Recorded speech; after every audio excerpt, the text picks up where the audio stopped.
तो hello everyone, my name is Santosh Kumar और मैं मैथ स्टैट क्लासेस चलाता हूँ, जिसमें बच्चों को जैम गेट और हम लोग नेट के लिए क्लासेस प्रोवाइड करते हैं, सीयूईटी जैम गेट नेट। तो इसी में बच्चों के बहुत सारे क्वेरीज आते रहते हैं कि सर जैसे जैम स्टैटिस्टिक्स का क्या फ़ायदा है या गेट स्टैटिस्टिक्स का क्या फ़ायदा है, या उसके बाद क्या कर सकते हैं, है ना। इस तरह से बहुत सारे क्वेरीज होते हैं बच्चों के। तो ये हम लोग रेगुलरली लाइव सेशन अरेंज करते रहते हैं एक रेगुलर टाइम पे, सो दैट बच्चों के क्वेरी हम लोग सॉल्व कर सके। तो आप लोग जो लाइव हैं उनके पास अपॉर्चुनिटी है कि आप अपना क्वेश्चन लाइव में अनम्यूट करके भी पूछ पाओगे, जब अभी क्वेश्चन आंसर सेशन रखेंगे, और चैट में भी आप पूछ पाओगे, ठीक है। और जिन लोगों को सुनाई नहीं दे रहा वो दोबारा अपना ज्वाइन करो। बाकी हाँ। देखो संतोष। Yes yes. वो कुछ लोग को कनेक्ट। शायद आवाज नहीं आ रहा है। हाँ, वो नए होंगे ना, जैसे फर्स्ट टाइम कुछ लोग गूगल मीट यूज करते हैं, अच्छा अच्छा। या फर्स्ट टाइम जो जूम यूज करते हैं तो उनको थोड़ा प्रॉब्लम होता है। बट आई थिंक वो हम्म, ट्राई करो, ऑडियो कनेक्ट करने के बाद तुम्हारा वो होगा। हम्म, सो तो आज हमारे साथ हमने इनवाइट किया है हमारे जो फ्रेंड है निखिल जायसवाल। सो जैसे कि मैंने उसमें बताया था आप लोगों को कि ये अभी आईआईटी गुवाहाटी से पीएचडी कर रहे हैं डेटा साइंस में, ठीक है। बाकी एक हम्म, बार हम लोग बैकग्राउंड जानेंगे, और एक बार मुझे भी ज़्यादातर लोग जानते ही हैं, तो हम लोग आप लोगों के जो क्वेरीज होंगे, चाहे आपके लाइफ से रिलेटेड हो, आपके एग्जाम से रिलेटेड हो, फ्यूचर से रिलेटेड हो, या कोर्स से रिलेटेड हो, जो भी हम हेल्प कर सकते हैं। क्योंकि व्हाट्सएप पे बहुत बच्चा रेगुलरली मुझे बहुत टेक्स्ट करता रहता है, तो एक एक बच्चे को हर क्वेश्चन का आंसर दे पाना थोड़ा मुश्किल होता है, क्योंकि अपना टाइम 24 घंटे का टाइम शेड्यूल है, उसी शेड्यूल में हम लोग सब कुछ नहीं कर सकते। तो ये लाइव जो हम लोग जो भी ये मीटिंग ये बाद में यूट्यूब पे अपलोड भी होगा। तो जो लोग यूट्यूब पे जिनको क्वेरीज रहता है, तो आप नेक्स्ट सेशन ज्वाइन कर सकते हो या कमेंट में पूछ सकते हो, हम लोग ये बता सकते हैं। तो हम लोग सेशन स्टार्ट करते हैं, ठीक है। तो अभी हम लोग बेसिक एक बार स्टार्ट करेंगे बैकग्राउंड ऑफ निखिल से, कि बैकग्राउंड कैसा रहा। फिर मेरे कुछ क्वेश्चंस हैं जो बच्चे मुझसे पूछते हैं, वो हम डिस्कस करेंगे। और फिर आप लोग को जो क्वेश्चंस होंगे वो भी आप पूछ सकते हैं चैट में या अनम्यूट करके, ठीक है। तो first of all Santosh. And welcome Nikhil, yes. मेरा थोड़ा नेट का इशू है, हम दूसरे डिवाइस से कनेक्ट करके आते हैं फिर से। चलेगा ठीक है। चलेगा। हाँ चलेगा। ठीक। हम्म,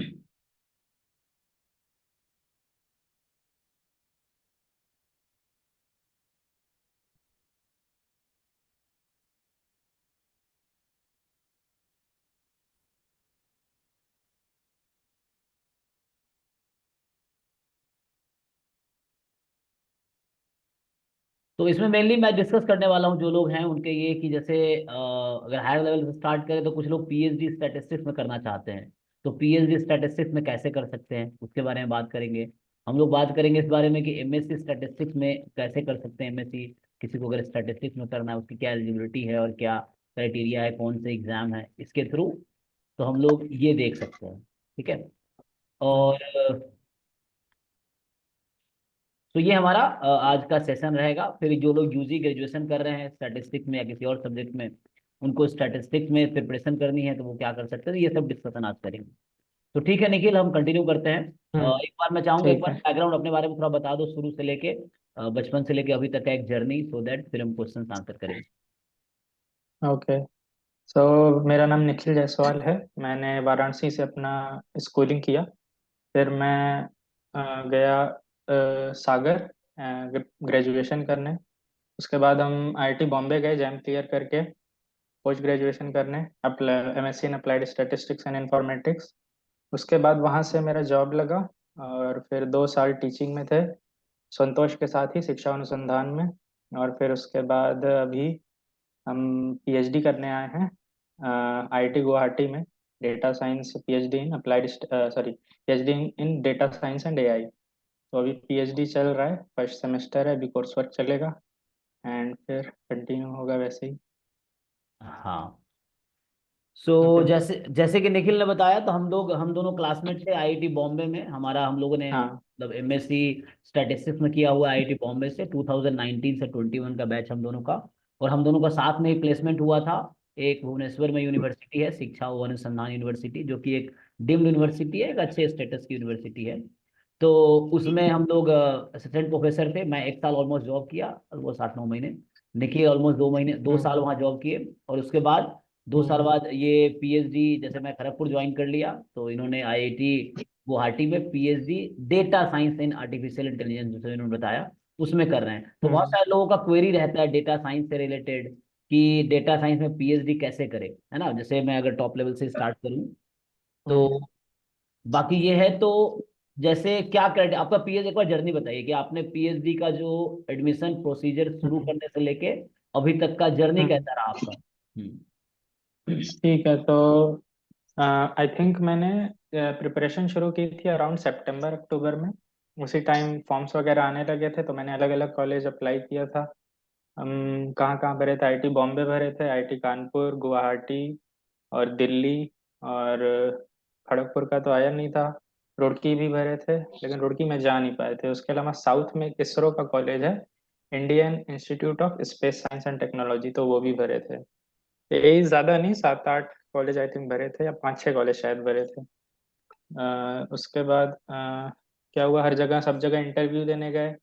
स्टैटिस्टिक्स का इंटरव्यू देने गए थे कानपुर में, और कहाँ पे, बॉम्बे में। और फिर गुवाहाटी में डेटा साइंस का इंटरव्यू दिए थे, पीएचडी में हर जगह शॉर्टलिस्ट हो गया था, मोस्ट ऑफ दी जगह। हाँ, सभी जगह शॉर्टलिस्ट हो गया था जहाँ जहाँ भरे थे। साउथ में आईआईएसटी में भी मशीन लर्निंग में पीएचडी था, गुवाहाटी में डेटा साइंस में था, और बॉम्बे और कानपुर में स्टैटिस्टिक्स में था। दिल्ली में भी था, दिल्ली में सीएसई डिपार्टमेंट में भरे थे, डेटा साइंस के लिए ही डोमेन चुना था। और तो यही सब जगह भरे थे। रुड़की में हुआ नहीं।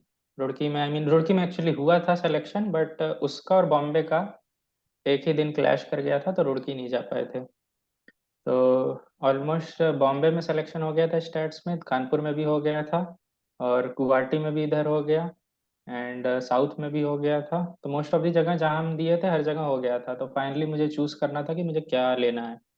तो मुझे मेनली स्टैटिस्टिक्स में ग्रेजुएशन और पोस्ट ग्रेजुएशन में पढ़ा था, तो उसमें भी करने का मन था, बट डेटा साइंस में हम ज़्यादा इंटरेस्टेड थे, तो डेटा साइंस में ले लिए गुवाहाटी में। फाइनली डेटा साइंस में दो जगह ऑप्शन था, गुवाहाटी में और इधर साउथ में। साउथ का भी कॉलेज अच्छा था, बट फिर मैंने डिसाइड किया, काफ़ी लोगों से बात किया, मुझे समझ आया मे बी गुवाहाटी शायद ज़्यादा बेटर पड़ेगा in terms of data science आगे करियर में।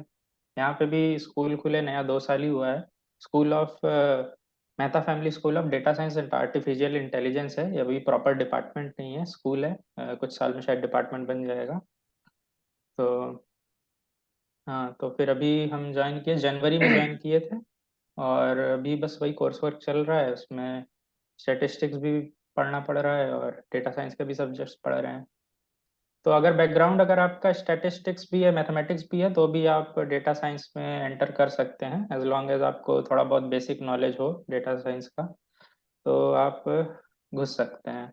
और काफ़ी ग्रोइंग फील्ड है, करियर अपॉर्चुनिटीज फ्यूचर में काफ़ी है, एकेडमिक्स में भी और कॉरपोरेट में भी। तो मैंने ये सब देख के फाइनली डिसाइड किया कि हमको डेटा साइंस ही करना है, और इधर ज्वाइन कर लिया। तो ये कंप्लीट जर्नी था, और अभी यस। चल रहा है। हम्म तो जैसे बच्चों का सबसे पहले डाउट, जैसे मेरे यहाँ बहुत सारे गेट स्टैटिस्टिक्स के अराउंड हम्म हम्म 100+ हम्म स्टूडेंट लास्ट ईयर थे। तो हम्म वो बच्चे, उनका हम्म यही क्वेरी होता है कि सर हम्म पीएचडी स्टैटिस्टिक्स में या पीएचडी डेटा साइंस में एडमिशन कैसे ले। हम्म तो उसका क्राइटेरिया क्या हम्म होता है, आपने इतने सारे फॉर्म भरे थे, आपको बहुत सारा आइडिया मिला होगा। हम्म तो एडमिशन का हम्म क्राइटेरिया क्या होता है, कौन सा बच्चा अप्लाई कर सकता है और क्या क्राइटेरिया है उनका।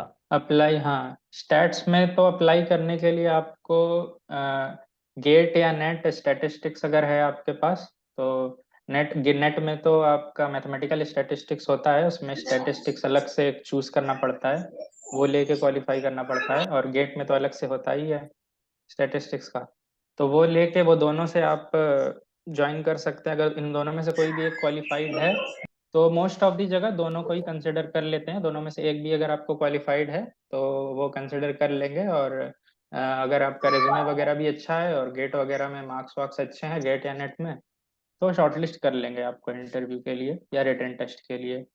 और डेटा साइंस में भी अगर आप मैथ्स या स्टैट्स से अगर आप क्वालिफाइड हो गेट या नेट में, तो भी आपको डेटा साइंस के लिए मोस्ट ऑफ द जगह कंसिडर कर लेंगे। तो मेरा तो मेनली मैंने गेट से ही अप्लाई किया था, गेट के मार्क्स के बेसिस पे ही मेरा मोस्ट ऑफ द जगह सिलेक्शन हुआ था। तो अगर आप इन दोनों में से कोई भी क्वालिफाइड हैं, या दोनों क्वालिफाइड है, तो और अच्छा है, तो यस। सही है। तो सब तो मोस्ट इम्पोर्टेंट क्वेश्चन ये आते थे, आपने बताया कि जैसे जो बच्चा गेट स्टैटिस्टिक्स क्वालिफाई कर सकता है, वो हम्म क्वालिफाई करने के बाद पीएचडी स्टैटिस्टिक्स या पीएचडी डेटा साइंस के लिए अप्लाई कर सकता है। तो पहली चीज ये है हाँ कि आपको गेट हम्म स्टैटिस्टिक्स या सीएसआईआर का जो मैथमेटिकल साइंस का पेपर है, जिसमें स्टैटिस्टिक्स का हम्म क्वेश्चन आते हैं एक सेक्शन में, हम्म तो हम्म सीएसआईआर नेट निकालना पड़ेगा या गेट स्टैटिस्टिक्स निकालना पड़ेगा। लेकिन सीएसआईआर हम्म नेट निकालना थोड़ा डिफिकल्ट रहता है स्टैटिस्टिक्स हम्म बच्चों के लिए। तो हम्म आपके लिए गेट स्टेटस निकालना आसान रहता है, वो निकाल के आप हाँ एडमिशन ले सकते हो। और कोई डिफरेंस नहीं है, हम्म नेट के थ्रू एडमिशन लो या गेट के थ्रू एडमिशन लो, पीएचडी में कोई डिफरेंस हाँ नहीं। कोई डिफरेंस फेलोशिप नहीं है। फेलोशिप सेम ही मिलती है, हम्म सारा सब सेम में सेम ट्रीटमेंट है, मिलेगा। कोई डिफरेंस नहीं है। हम्म तो एक तो पहला क्वेरी यही मैं बच्चों को सॉल्व करना चाहता हूँ, जो बच्चा मुझसे पूछते हैं कि सर नेट नहीं निकल रहा है लेकिन पीएचडी एडमिशन कैसे ले, तो उनके लिए एक रास्ता है कि हम्म आप गेट निकाल लो, या दूसरा हम्म इंस्पायर फेलोशिप का भी एक ऑप्शन आता है, उसके लिए प्रपोजल सबमिट करना पड़ता है। डीएसटी में इंस्पायर का एक हम्म देता है, हम्म हम्म तो वो है। नहीं तो जिनके पास नहीं है तो गेट स्टैटिस्टिक्स हम्म क्वालिफाई करके आप पीएचडी स्टैटिस्टिक्स हम्म या पीएचडी डेटा साइंस में एडमिशन ले सकते हो, जो बच्चे ढूंढ रहे हैं। हम्म तो ये सबसे तो इजी ऑप्शन है पीएचडी में एडमिशन लेने के लिए, आप गेट क्वालिफाई करें और आराम से हो जाएगा। हाँ, और गेट क्वालिफाई करना हम्म उतना मुश्किल भी नहीं। जैसे अगर ये हम्म हाँ, कई बार बच्चों का मिथ ये भी रहता है कि टॉप आईआईटी में पीएचडी में एडमिशन के लिए हमारे टॉप रैंकर होना पड़ेगा, टॉप 10 में ऐसा। जैसे आपका एडमिशन नहीं आईआईटी नहीं ऐसा बॉम्बे में कुछ भी, नहीं। आईआईटी बॉम्बे में भी हम्म मतलब सिलेक्शन हुआ था, हम्म आईआईटी हम्म कानपुर भी हुआ, हम्म गुवाहाटी में भी हुआ है, हम्म फिर हम्म आईआईएससी जो है त्रिवेंद्रम में, वहाँ भी हुआ था। हम्म तो इतने सारे इंस्टीट्यूट में हम्म सिलेक्शन हुआ है। तो एक बार आप अगर बताएंगे कि आपका क्या गेट में रैंक था। गेट में मेरा रैंक था 62। हम्म। तो गेट हम्म स्टैटिस्टिक्स में 62 रैंक था, और ये गेट हम्म स्टैट में बहुत मुश्किल नहीं है, क्योंकि हमारे यहाँ 10,000 1500 बच्चे एग्जाम हम्म देते हैं बस। तो गेट स्टैटिस हजार अब तो पंद्रह सौ शायद बढ़ एग्जाम गए हैं देते हैं। तो। 1500 के करीब लास्ट ईयर था, हम्म इस बार देखना पड़ेगा कितना है। अच्छा अच्छा लास्ट अच्छा ईयर फोर्टीन अच्छा। हंड्रेड समथिंग था, जो एडमिट कार्ड अच्छा उस पे। तो हम्म गेट स्टैटिस्टिक्स में जैम में 3,000 बच्चे हैं, हम्म और गेट अच्छा स्टैटिस्टिक्स लास्ट ईयर 1,500 बच्चा दिया था। तो हम्म एक भूमिका म्यूट कर लो। हाँ, एक मिनट में म्यूट कर दिया थी। तो मतलब जैसे गेट स्टैटिस्टिक्स में बहुत कम अभी कंपटीशन बहुत ज्यादा नहीं है, कहने का मतलब इजी है क्वालिफाई करना कंपेयर टू नेट। तो ये आपके लिए ऑप्शन है जो लोग पीएचडी डेटा साइंस में ढूंढ रहे हैं या स्टैटिस्टिक्स में ढूंढ रहे हैं, है ना। तो ये हमारे पास यार है। मैसेज में भी क्वेरी आ रहा है, जैम वर्सेस गेट दोनों में कौन सा बेस्ट है। तो अच्छा, वन बाई वन, हाँ। जैम होता है एक्चुअली एमएससी के लिए, और गेट आप देते हो एमटेक या पीएचडी के लिए। तो हाँ, जो आपका, अगर आपको एमएससी करना है तो आप जैम दीजिए, और अगर पीएचडी या एमटेक करना है तो आप गेट दीजिए।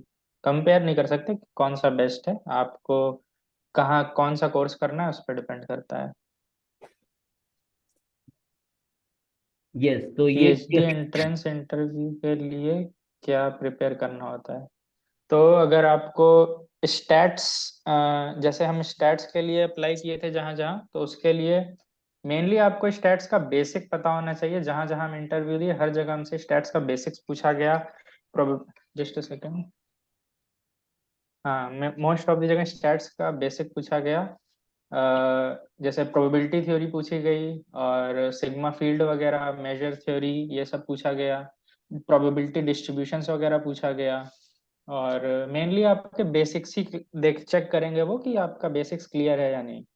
और जैसे कानपुर में तो सीधा इंटरव्यू ही हुआ था। बॉम्बे में इंटरव्यू से पहले एक रिटन टेस्ट हुआ था। तो उसमें उसमें कुछ कुछ न्यूमेरिकल क्वेश्चंस थे, तो प्रोबेबिलिटी के न्यूमेरिकल क्वेश्चंस थे। अगर आपको बेसिक्स आता है और तो चीज़ें आप कर ले जाएंगे। बस बेसिक्स आप अपना अच्छे से क्लियर रखिए। बहुत ज़्यादा वो एडवांस चीज़ें नहीं पूछेंगे। कानपुर और बॉम्बे के दोनों के इंटरव्यू में बहुत एडवांस चीज़ें नहीं पूछी गई थी हमसे।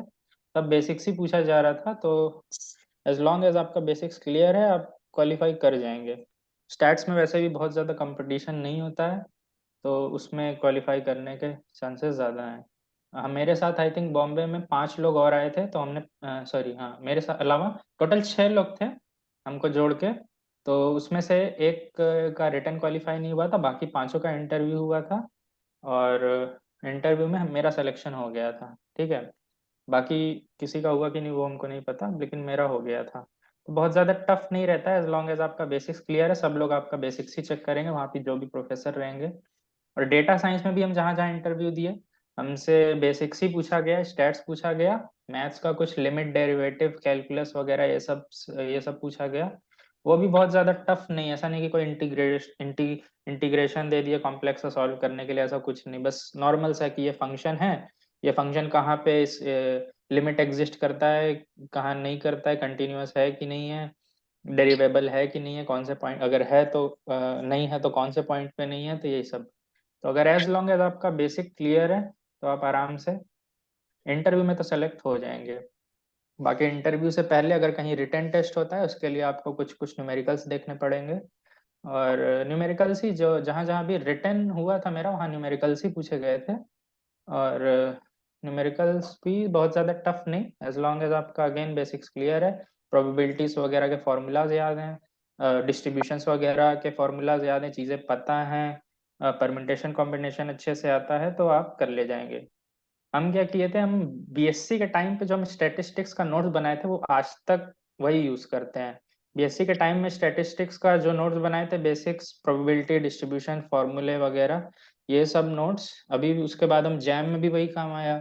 और उसके बाद मतलब क्लासेस करते थे, एमएससी करते थे, उस टाइम पे भी काम आता था। अभी पीएचडी का इंटरव्यू में भी वो सब रिवाइज करके गए और वही सब चीजें पूछी गई। तो अगर किसी को वो सब नोट्स चाहिए होगा तो मांग लेना संतोष से, हम हम्म संतोष को भेज देंगे, वो तुम लोग को सेंड कर देगा। ठीक है। काफी बेसिक्स नोट्स हैं, फॉर्मूलाज वगैरह, जिससे इंटरव्यू या टेस्ट वगैरह के पहले उसको एक बार गो थ्रू कर लो, तो बेसिक्स आपको याद रहते हैं और आप आराम से चीजें कर लेते हो। हम्म। ठीक है। तो ये सर। सब चीज। हम्म। Hello sir. हाँ हाँ हाँ, बोलो। Sir, those students who are pursuing data science in MTech are okay. eligible to get PMRF fellowship. Yes, they are eligible. As if you are applying in PhD, if you have joined PhD, you will be eligible for PMRF. But whether you get PMRF or not, it depends on, they will check your like the coursework, how well you have performed in your coursework. Apart from that, what research area you want to go in, I think they also check that. I'm not completely sure. Hmm. So few things they check, but everybody who has joined PhD, they are eligible for PMRF. ऐसे ही है ना Santosh? Yes sir yes. M Tech student के लिए क्या दिखता है? नहीं नहीं नहीं, एमटेक स्टूडेंट को पीएमआरएफ नहीं मिलेगा। Prime minister research fellowship is for PhD scholars. So हाँ हाँ, पीएचडी स्कॉलर्स को एमटेक के लिए मिलेगा, नहीं। एमटेक के दौरान नहीं मिलेगा। हाँ। हम्म। ये हमारा बंद हो गया इस साल से, तो नहीं नहीं, बोल रहा बंद था। बंद नहीं हुआ है, रिव्यू में गया नहीं है। नहीं। बंद नहीं हुआ है वो। एक्चुअली पायलट प्रोजेक्ट था ये। मतलब 2018 में एक गवर्नमेंट ने एक्सपेरिमेंट किया था पीएमआरएफ लॉन्च करके, जिसका टेन्योर अभी खत्म हो गया है। वो री लॉन्च होगा अभी इलेक्शन के बाद। तो वो एक एक्सपेरिमेंट था, अब उसका एनालिसिस हो रहा है कि how useful it was.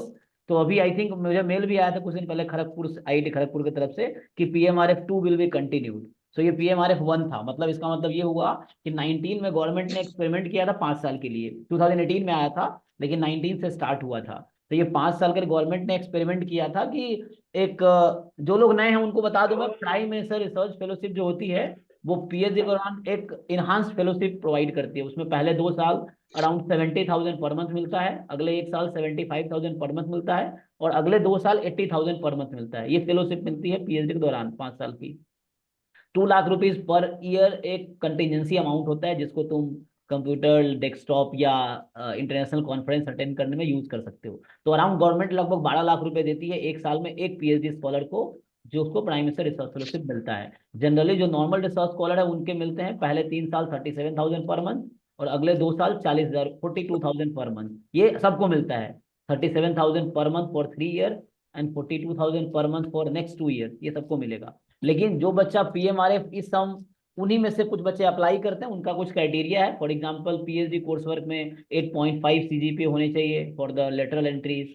Direct entry के लिए वो एमएससी के मार्क्स काउंट करते हैं या एमटेक के मार्क्स काउंट करते हैं। तो ये सब कुछ क्राइटेरिया आप पढ़ सकते हो वेबसाइट पे जाके, प्राइम मिनिस्टर रिसर्च फेलोशिप के लिए। तो इनमें मतलब इनका क्राइटेरिया जो मेनली है पीएमआरएफ का, वो ये है कि लाइक आप पीएचडी में एनरोल हो गए, there are 2 entry, direct entry या लेटरल एंट्री। डायरेक्ट एंट्री मतलब तुम इनिशियली अप्लाई कर सकते हो। लेटरल एंट्री है 1 साल कोर्स वर्क के बाद अप्लाई कर सकते हो, कि पीएचडी का 1 साल का कोर्स वर्क हो जाएगा, देन यू कैन अप्लाई। और उसमें क्या देखा जाता है, तुम्हारा रिज्यूम देखा जाता है, तुम्हारा रिसर्च प्रपोजल देखा जाता है, और उसमें देखा जाता है रिकमेंडेशन कि कौन कौन से प्रोफेसर हैं जो तुम्हें रिकमेंड कर रहे हैं। तो आई थिंक 2 या 3 प्रोफेसर का रिकमेंडेशन चाहिए, रिसर्च प्रपोजल चाहिए कि आपका रिसर्च प्लान क्या है अगले 2-3 साल का, और आपके रिज्यूम कैसे हैं, आपके जो बैकग्राउंड है, एकेडमिक स्टेटस है, ये कैसा है। तो ये क्राइटेरिया है। हाँ, अब आता हूँ क्वेश्चन पे। तो ये अभी बंद नहीं हुआ है, इट विल बी रिज्यूम्ड। अभी वो इलेक्शन का टाइम है, तो जो पहला एक्सपेरिमेंटल प्रोजेक्ट था, वो पहला पीएमआरएफ का टेन्योर खत्म हो गया है, अब रिज्यूम होगा तो पीएमआरएफ का कंटिन्यू किया जाएगा। आई थिंक इलेक्शन के बाद हो जाएगा। खड़गपुर से एक मुझे मेल आया था हम लोगों को कि it will be continued, so hope so it will be continued. ठीक है। इधर इसमें चैट में काफी सारे क्वेश्चंस है, एक एक करके हाँ, 1 बाय 1 देख लेते लेते हैं हैं। ना। हाँ ठीक है, ये सबसे नीचे क्वेश्चन है, बीएससी डेटा साइंस का फ्यूचर ऑप्शन क्या है। तो अच्छा, काफी अच्छा स्कोप है बीएससी, अगर आपने डेटा साइंस से किया है तो आपके पास ऑप्शन है एमएससी डेटा साइंस करने का। एंड आप चाहें तो सीधा कॉरपोरेट में भी जा सकते हैं, अगर आपको अच्छा नॉलेज है, प्रोग्रामिंग वगैरह अच्छी आती है, और डेटा साइंस के प्रॉब्लम्स अगर आप सॉल्व कर पाते हैं अच्छे से, तो फिर कॉरपोरेट में भी आपका अच्छा चांस है। अगर आपने अच्छे कॉलेज से किया है तो ऑफकोर्स वहाँ पे प्लेसमेंट सेल के थ्रू आप रिक्रूट हो सकते हैं अच्छे कॉरपोरेट में। ठीक है, तो स्कोप तो काफी अच्छा है बीएससी डेटा साइंस का। आप बीएससी के बाद आई थिंक शायद एमटेक सीधा नहीं कर सकते, एमएससी करना पड़ेगा उसके लिए डेटा साइंस में। डीएस एंड एआई में बेसिक डिफरेंस क्या है, ठीक है। तो डीएस क्या होता है, डेटा साइंस, एआई होता है आर्टिफिशियल इंटेलिजेंस। डेटा साइंस क्या होता है, आर्टिफिशियल इंटेलिजेंस का सबसेट होता है। ठीक है, काफी सारी चीजें होती हैं आर्टिफिशियल इंटेलिजेंस में जो डेटा साइंस की चीजों से इंटरसेक्ट करती हैं, और लेकिन काफी सारी चीजें ऐसी भी होती है जो डेटा साइंस की चीजों से इंटरसेक्ट नहीं करती है। बहुत ज्यादा मतलब इसमें डीप में जाने की जरूरत नहीं है, बस इतना समझ लो डेटा साइंस जो होता है वो एआई का सबसेट होता है और कुछ नहीं। ठीक है, ऑलमोस्ट मोस्ट ऑफ दी जगह इंटरचेंजेबली वर्ड्स यूज करते हैं ये। ठीक है, प्लेसमेंट के वक्त इंग्लिश में बात करना जरूरी है क्या, नहीं ऐसा मतलब मतलब जरूरी भी नहीं है, बट अगर इंग्लिश में बात करोगे तो आई कैन से कि बेटर है। मतलब क्योंकि हम जहाँ पे भी इंटरव्यू दिए थे हर जगह इंग्लिश में ही बात किया जा रहा था। अगर तुम्हारा, लेकिन अगर वो ये देख लेंगे कि मे बी अगर तुम्हें इंग्लिश नहीं आ रहा है बट तुम्हारा नॉलेज अच्छा है, ग्रास्प अच्छा है चीजों पे, बेसिक्स पे अच्छा ग्रास्प है, सब कुछ है, तुम्हें चीजें पता है, तो आई थिंक स्टिल वो तुम्हें कंसिडर करेंगे अगर तुम्हारा इंग्लिश नहीं भी अच्छा है तो। ठीक है, बट फिर भी हम यही बोलेंगे कि इंग्लिश पे तुम्हें अगर नहीं अच्छा है तो उस पे काम करना जरूरी है, क्योंकि अगर तुम पीएचडी कर रहे हो तो तुम्हें ये सब चीजें क्या नाम है, वो लिखना पड़ता है ना, क्या बोलते हैं उसको हाँ, पेपर लिखना पड़ता है, उसको रिसर्च पब्लिश पेपर। करना पड़ता है, उसके लिए अच्छी इंग्लिश आनी चाहिए। हम्म। ठीक है, तुम कहीं प्रेजेंट करते हो उसके लिए भी अच्छी इंग्लिश आनी चाहिए। तो ऐसा जरूरी नहीं है कि तुम्हारा इंटरव्यू में सिलेक्शन नहीं ही होगा अगर इंग्लिश नहीं आती है तो, लेकिन हाँ फ्यूचर में तुम्हें दिक्कतें आएंगी, तो बेटर है कि इंग्लिश अपना इम्प्रूव करो। ठीक है, काफी सारे इंग्लिश के भी आज के टाइम पे सोर्सेज हैं सीखने के लिए, ऑनलाइन यूट्यूब ये वो। ठीक है, तो इंग्लिश पे जरूर फोकस करो, काम जरूर आता है। सर ठीक पीएचडी है, डेटा साइंस किधर किधर है आईटीज पीएचडी में? डेटा साइंस मतलब देखो, कानपुर में तो है, कानपुर में नहीं, सॉरी कानपुर में नहीं है शायद, दिल्ली में है, गुवाहाटी में है, बॉम्बे में है, और जहाँ पे अलग से, जैसे यहाँ जहाँ जहाँ जिस जिस लोकेशन का नाम बताया मैंने वहां पे अलग से डिपार्टमेंट या सेंटर या स्कूल है। बट जहाँ पे नहीं भी है वहां पे आप कंप्यूटर साइंस डिपार्टमेंट में या मैथ्स डिपार्टमेंट में भी अगर पीएचडी ज्वाइन करते हो तो आप अपना रिसर्च एरिया डेटा साइंस का कोई डोमेन चुन सकते हो। ठीक है, तो आप हो सकता है पीएचडी इन कंप्यूटर साइंस या पीएचडी इन स्टैटिस्टिक्स कर रहे हो, बट आप जिस एरिया में काम कर रहे हो वो डेटा साइंस का ही है, सबसेट है कुछ, आप उसमें काम कर सकते हो। ये भी ऑप्शन था मेरे पास, लेकिन फिर भी हम गुवाहाटी में ही आके यहाँ पे मतलब पीएचडी इन डेटा साइंस ही चुने। अदरवाइज हमको कुछ लोग बताए थे कि कानपुर में भी ज्वाइन कर लो तो कुछ प्रोफेसर्स हैं जिनके अंडर आप डेटा साइंस डोमेन में काम कर सकते हो, बट स्टिल वहाँ पे हमको पीएचडी इन स्टैटिस्टिक्स मिलता, बट मेरा काम होता है डेटा साइंस के ही डोमेन में। सर मेरा तो एक लेकिन क्वेश्चन हम, और था। हाँ जैसे मैं भी बोलो। डेटा साइंस में जॉब कर रहा हूँ अभी, तो अगर मैं अच्छा, पीएचडी करूँ डेटा साइंस में तो हेल्प करेगा हाँ वो नॉलेज जो मैं यहाँ पे जॉब में मिल हाँ रही है? ऑफकोर्स, हाँ आई थिंक अगर पीएचडी करोगे तो ऑफ कोर्स तुम्हारा नॉलेज बढ़ेगा, तो आई थिंक नॉलेज बढ़ेगा और तुम्हारे पास एक्सपीरियंस भी है, तो कॉर्पोरेट में ऑफ कोर्स आई थिंक वो देखेंगे इसके पास एक्सपीरियंस भी है और पीएचडी भी कर लिया है, तो ऑफ कोर्स में बेटर अपॉर्चुनिटीज डेफिनेटली मिलेंगी। जितना मैंने एक्सपीरियंस किया है, जितना मैंने लोगों को देखा है, बेटर अपॉर्चुनिटीज डेफिनेटली मिलेंगी अगर तुम पीएचडी कर लेते हो तो। और अगर कॉर्पोरेट में नहीं भी मन लग रहा है, तुम्हारा पीएचडी कर लिए हो तो एकेडमिक्स में भी जा सकते हो, ये भी दूसरा बेनिफिट है। बट जैसे ठीक हम है। कॉर्पोरेट में कोई कोर्स वो करते हैं प्रोजेक्ट्स वगैरह, और जो डेटा साइंस का अच्छा। जो आप कर रहे हो अभी, उसमें क्या डिफरेंस हाँ। होता है? जो प्रोजेक्ट्स आप तो अभी आईआईटी में कर रहे हाँ, समझ गया। लेकिन हमको देखो कॉर्पोरेट का नॉलेज है नहीं ज्यादा, लेकिन हम अपने हिसाब से, मेरे हिसाब से क्या डिफरेंस होना चाहिए कि यहाँ पे तुम जो करते हो, तुम थ्योरेटिकल चीजें पढ़ते हो, चीजों को डीप में समझते हो। जो जैसे हम, मेरा कोर्स वर्क चल रहा है, एनएलपी, एलएलएम, ये सब large language models, natural language processing, तो ये सब चीजों की को मैं डीप में पढ़ रहा हूँ, सीख रहा हूँ। आई डोंट नो कि कॉर्पोरेट में ये सब चीजें डीप में सीखना पड़ता है या नहीं, या ऊपर ऊपर से उसको कैसे यूज करते हैं वो सीखना, केवल वो सीख लेते हैं तो काम हो जाता है। ये तो मुझे नहीं पता, लेकिन हाँ पीएचडी में तुम्हें ये सब चीजें डीप में अच्छे से सिखाई जाएगी कि क्या होता है, बेसिक्स में प्रोजेक्ट्स बनवाए जाएंगे, तुम्हें पेपर भी लिखना पड़ेगा। ठीक है, अभी मेरा कोर्स वर्क ही चल रहा है, बट मुझे पेपर वगैरह रिव्यू करने के लिए असाइनमेंट्स वगैरह मिल रहे हैं, तो पेपर तुम रिव्यू करते हो, पढ़ते हो, समझते हो, तो तुम्हें ये भी पता चलता है कि उसमें क्या क्या नई चीजें आ रही हैं। अभी मैंने एलएलएम्स में 2-3 पेपर पढ़े, वो मेरा असाइनमेंट था, तो फिर मुझे काफी सारी नई चीजें पता चली जो मुझे पहले नहीं पता था। ठीक है। तो तुम पीएचडी में अगर आते हो तो तुम्हें मेरे ख्याल से यही डिफरेंस होना चाहिए कि तुम्हें चीजें डीप में बेसिक से सिखाई जाती हैं, और तुम्हें इंडस्ट्री में क्या क्या नया हो रहा है वो सब कुछ पता चलता रहता है। ठीक है, क्योंकि वो असाइनमेंट्स देते रहते हैं, तो मेरे ख्याल से कोर्स वर्क खत्म होगा उसके बाद भी मेरे जो गाइड होंगे, आई थिंक वो मुझे पेपर्स देते रहेंगे पढ़ने के लिए। ठीक है। तो वो सब शायद ये डिफरेंस कह सकते हो। बाकी मैं मेजरली क्या डिफरेंस होता है ये हम नहीं बता सकते, क्योंकि कॉर्पोरेट का हमको एक्सपीरियंस नहीं है। ठीक है। Sir, thank can you we sir. do PhD हाँ। in data science from IITs after clearing CSIR mathematical science paper? Yeah, I think you can. I believe, yeah, I हाँ believe, yeah, you can join it. If they, I think I have few friends who qualified, I think NET or GATE in mathematics, who are Yes, sir. currently Net doing PhD in CSIR IIT net. Khan. Yeah, CSIR NET, and they are doing PhD in PhD in computer science in the domain of AI and data science only, from IIT Kanpur and IIT Bombay too. Okay, both of them also have got PMRF, so I think you can do that. I don't Sir, think, I know it. You after can definitely do it. Yeah.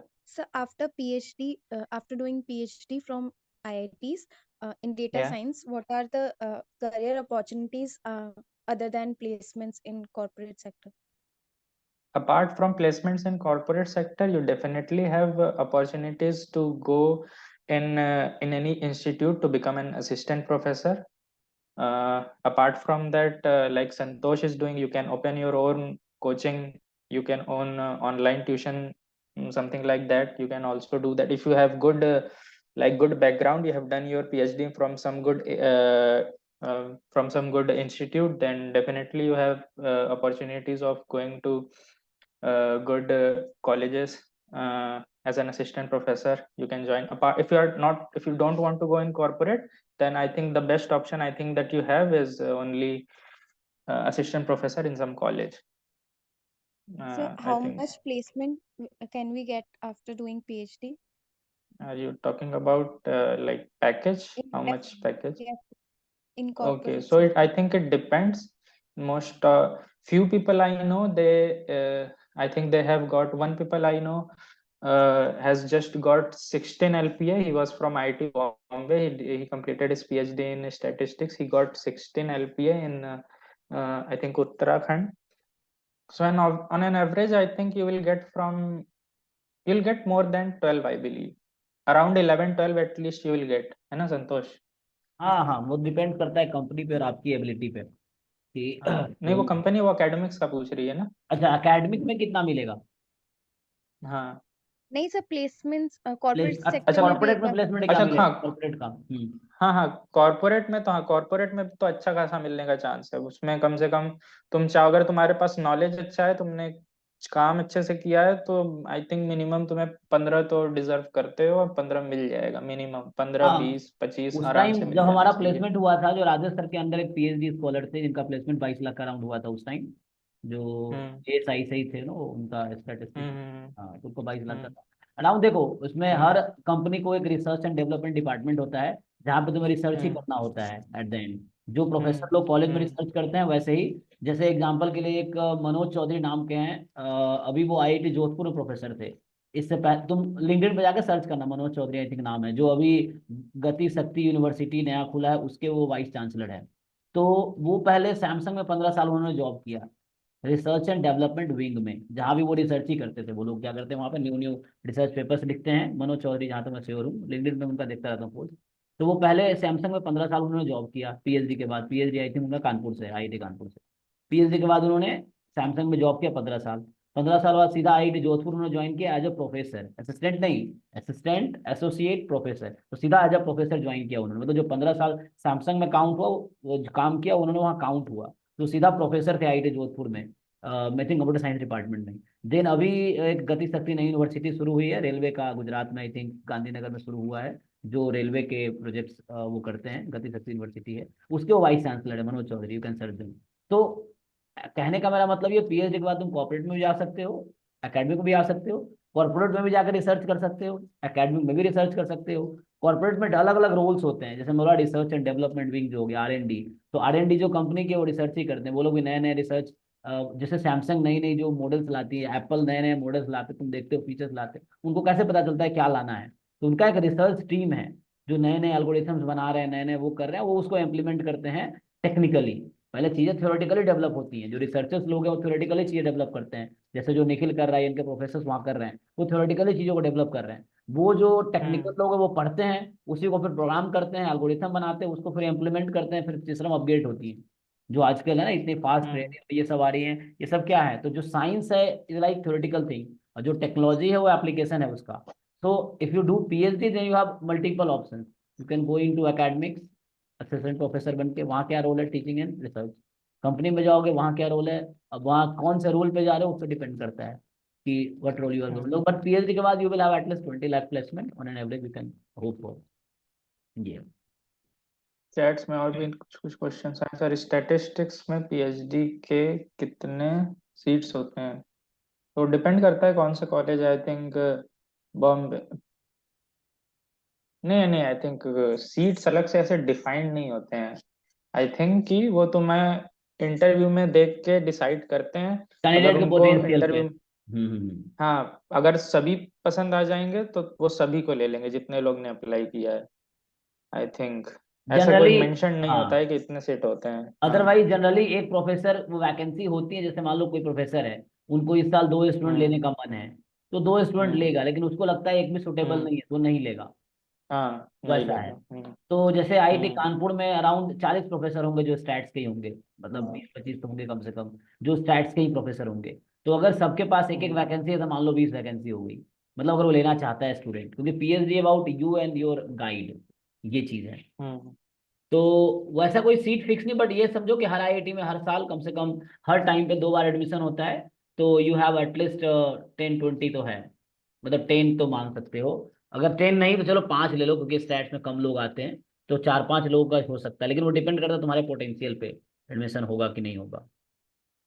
तो ये पूछ question रहा तो है MTech में बस। Admission process क्या है? क्या? तो रिटिन टेस्ट जो होता है ना, ये इंटरव्यू के लिए, तो मैथ्स के लिए अलग होता है और स्टैट्स के लिए अलग होता है कि सेम होता है? फिर से पूछना, मुझे तुम्हारी आवाज क्लियर नहीं आई। मैं कुछ सर, जो रिटिन टेस्ट होता है ना, इंटरव्यू रिटेन टेस्ट, इंटरव्यू, अच्छा अच्छा। हाँ वो हाँ अलग अलग होता है क्या मैथ्स स्टैट्स के लिए, ना हाँ, सेम होता मैथ्स है? और स्टैट नहीं, हाँ, मैथ्स और स्टैट्स के लिए अलग अलग होता है। अलग अलग हाँ, सारे? अगर स्टैट्स का अलग डिपार्टमेंट है तो वो अलग से ही होगा।